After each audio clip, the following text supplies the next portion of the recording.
नमस्कार दोस्तों, आपका स्वागत है हमारे चैनल DDS पर। जी हाँ दोस्तों, तो आज हम आपके सामने लेके आए हैं वह है दोस्तों हिंदी का सामान्य परिचय, जो किसी भी बोर्ड के एग्ज़ाम हो, कंपटीशन के एग्ज़ाम हो, जो जनरली हिंदी से प्रश्न बनते हैं। तो आज हम आपके सामने बहुत ही शानदार, सरल और आसान तरीके से आपको हिंदी व्याकरण का पूरे सिलेबस करवा दिया जाएगा इसी चैनल पर।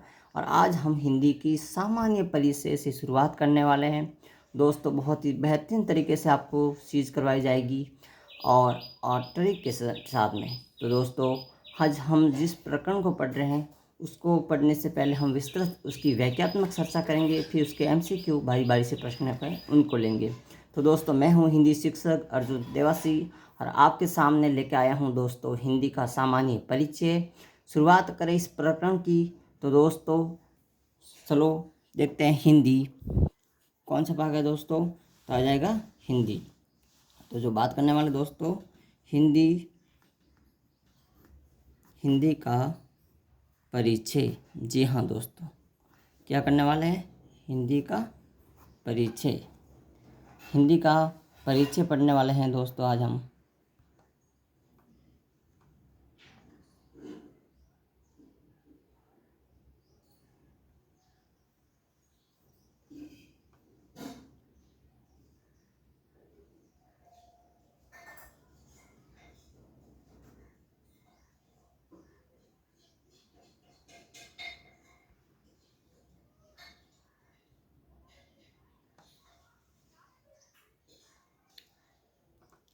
नमस्कार दोस्तों, आपका स्वागत है हमारे चैनल DDS पर। और आज हम आपके सामने हिंदी का सामान्य परिचय के बारे में बात करने वाले हैं।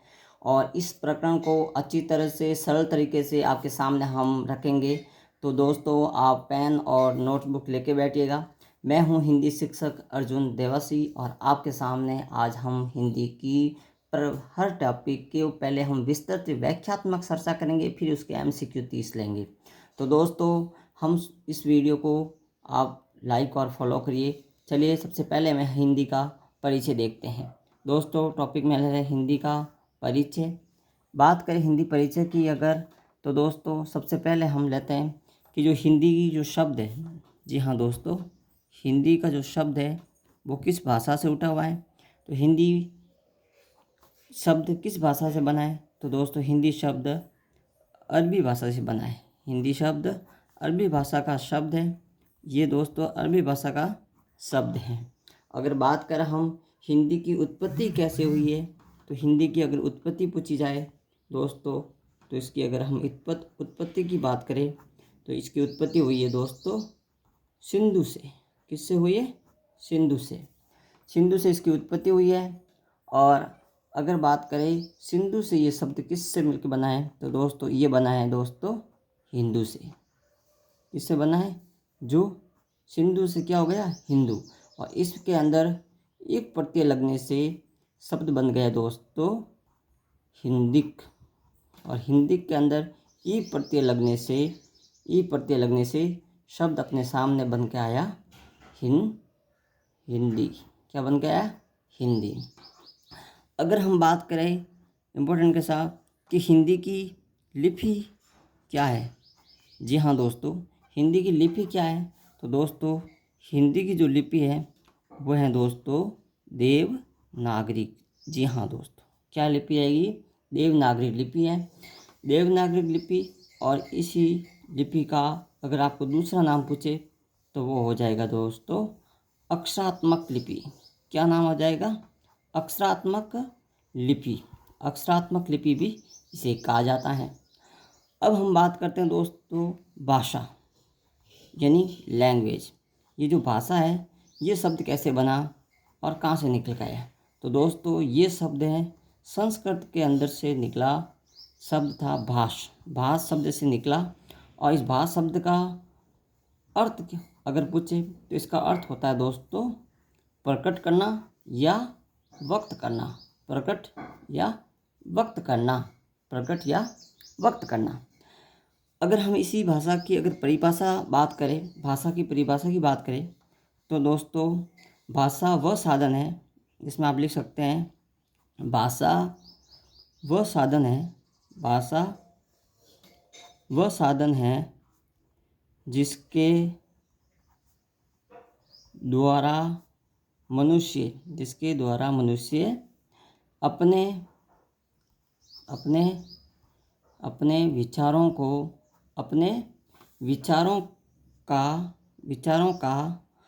विचारों का क्या करते हैं दोस्तों, आदान और प्रदान करते हैं, आदान प्रदान करते हैं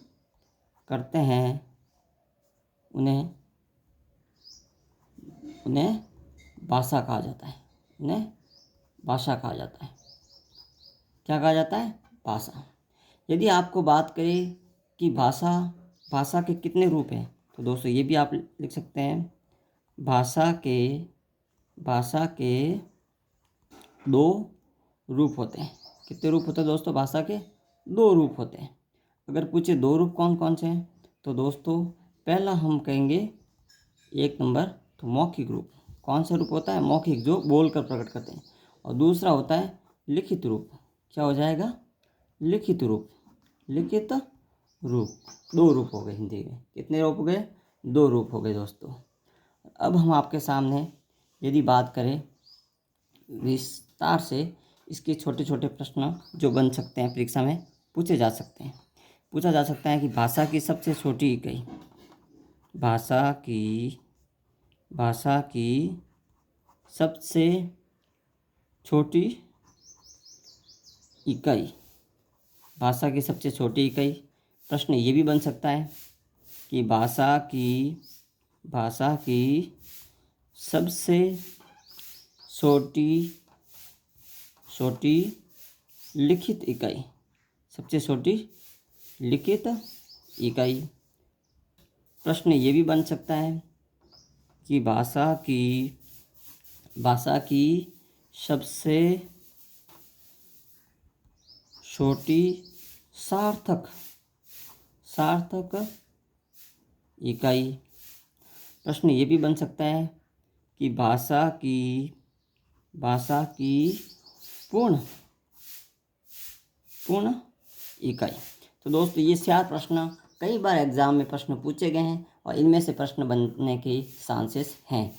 तो अगर हम बात करें भाषा की सबसे छोटी इकाई, यदि आपको पूछा जाए तो भाषा की सबसे छोटी इकाई दोस्तों वर्ण होती है।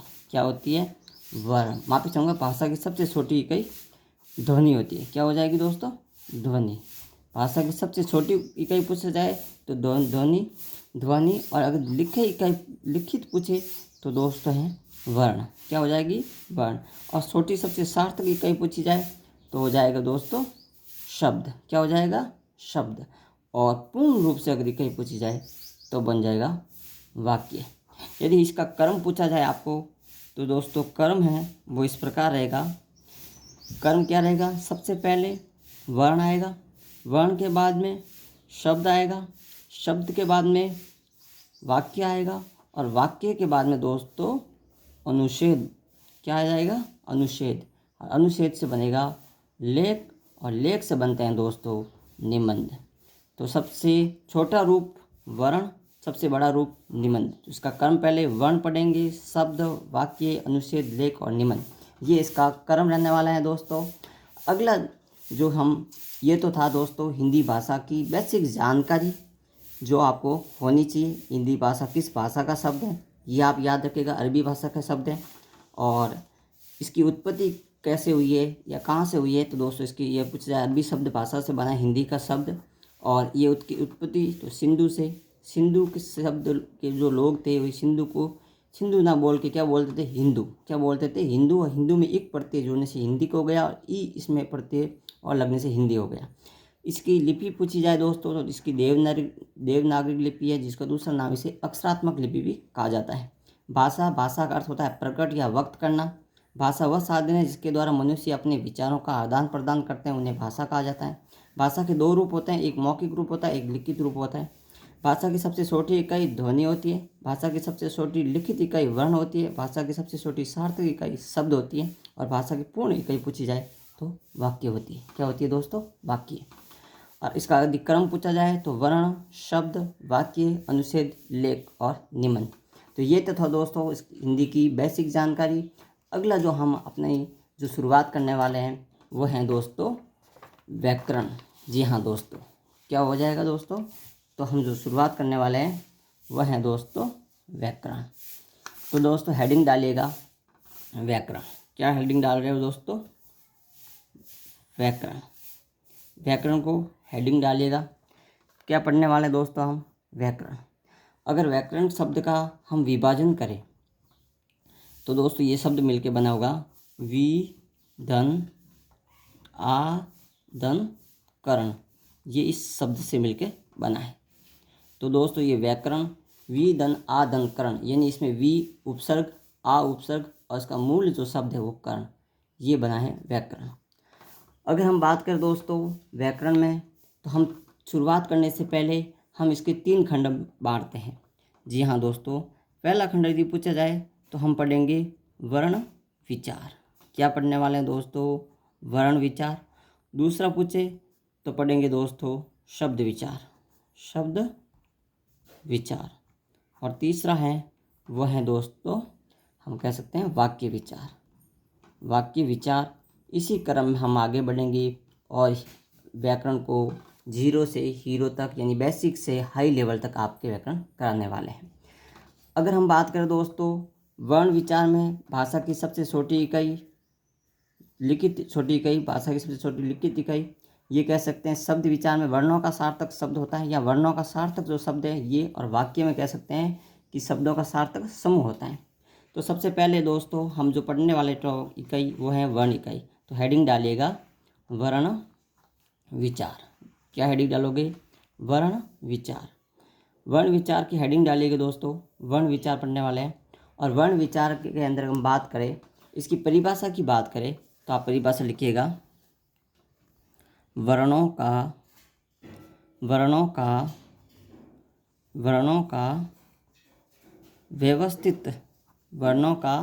व्यवस्थित क्रम को वर्णमाला कहा जाता है, वर्णमाला कहा जाता है। जो व्यवस्थित क्रम होता है वर्णों का उसे क्या कहा जाता है, वर्णों का व्यवस्थित क्रम को वर्णमाला कहा जाता है। अगर हम बात करें या फिर एक से अधिक जब वर्ण मिलते हैं दोस्तों तो वो भी वर्णों का समूह वर्णमाला कहा जाता है। अगर आपको पूछा जाए कि हिंदी के अंदर, हिंदी भाषा में,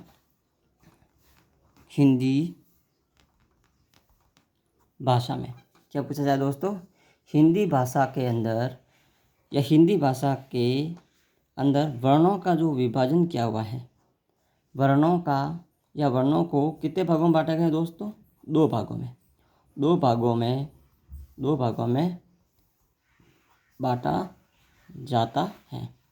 कितने भागों में बांटा जाता है, 2 भागों में। 2 भाग कौन कौन से हैं, तो दोस्तों पहले पढ़ेंगे हम स्वर और दूसरा भाग पढ़ेंगे व्यंजन। तो है दोस्तों हमने शुरुआत की व्याकरण से। कहाँ से की दोस्तों, व्याकरण से। और व्याकरण का जो रूप या से कह सकते हैं हिंदी का व्याकरण को हम विभाजन करते हैं शब्द का, तो वि धन आ धन करण, यानी वि और आ दोनों उपसर्ग है, मूल शब्द है करण। इसके बाद हमने बात की व्याकरण को हम 3 इकाइयों में पढ़ेंगे, वर्ण विचार, शब्द विचार, वाक्य विचार। वर्ण विचार की बात करें तो वर्णों का व्यवस्थित सार्थक जो क्रम होता है दोस्तों वो क्या कहलाता है, वर्णमाला।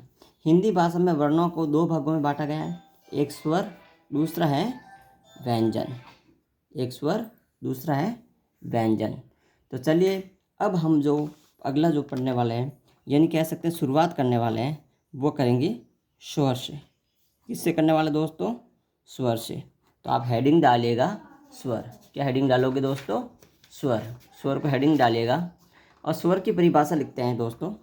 क्या लिखेंगे स्वर की परिभाषा, तो लिखेंगे वे वर्ण जिनका उच्चारण करने में अन्य किसी ध्वनि की सहायता नहीं ली जाती है, अर्थात वे वर्ण जो स्वतंत्र बोले जाते हैं उन्हें स्वर कहा जाता है।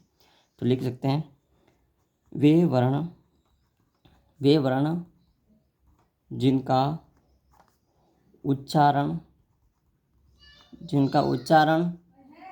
करने में अन्य किसी ध्वनि की सहायता से अधिक ध्वनि की सहायता से या सहायता नहीं ली जाती हैं, अर्थात वे वर्ण होते हैं स्वतंत्र बोले जाते हैं। अर्थात यूँ पूछे जाए, अर्थात वे वर्ण कैसे होते हैं, जो स्वतंत्र, वे वर्ण जो स्वतंत्र बोले बोले बोले जाते हैं उन्हें स्वर कहा जाता है। क्या कहा जाता है दोस्तों? स्वर कहा जाता है। अब हम बात करें दोस्तों, क्या कहा जाता है? स्वर कहा जाता है। अगर हम स्वरों को विभाजन करें, अगर हम स्वरों का विभाजन करें दोस्तों, तो स्वरों को दो भागों में बांट सकते हैं हमने, या फिर इसके विद्वानों ने क्या, हमने क्या, विद्वानों ने इसको दो भागों में विभाजन किया है। पहला भाग होगा दोस्तों जो पढ़नेंगे, वो इसको दो भागों में विभाजन किया गया है। कितने भागों में? दो भागों में विभाजन किया हुआ है। पहला भाग इसे हम कह सकते हैं, इसे कहते हैं मूल स्वर। इसी का अगर दूसरा नाम पूछा जाए तो दोस्तों ह्रस्व स्वर, और इसी का अगर नाम पूछा जाए तो वो हो जाएगा दोस्तों लघु स्वर। वहीं अगर दूसरे पार्ट की बात की जाए तो वो है दोस्तों दीर्घ स्वर।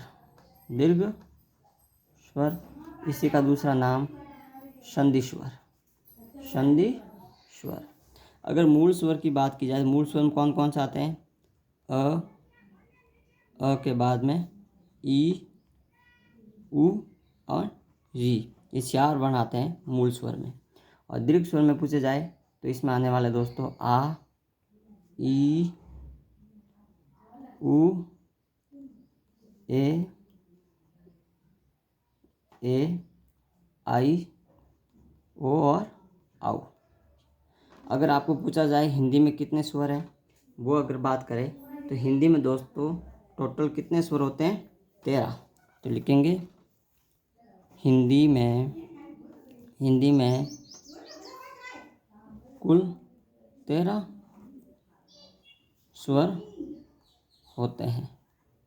कितने स्वर होते हैं? 13 स्वर, जिसमें अ अनुस्वार को और विसर्ग को भी स्वर माना गया है। तो दोस्तों अगला जो वीडियो, उसमें हम स्वर को और डिटेल में पढ़ेंगे। और दोस्तों वीडियो अच्छा लगे तो लाइक और सब्सक्राइब करिएगा, और दोस्तों इस वीडियो को जितना हो सके शेयर कीजिएगा।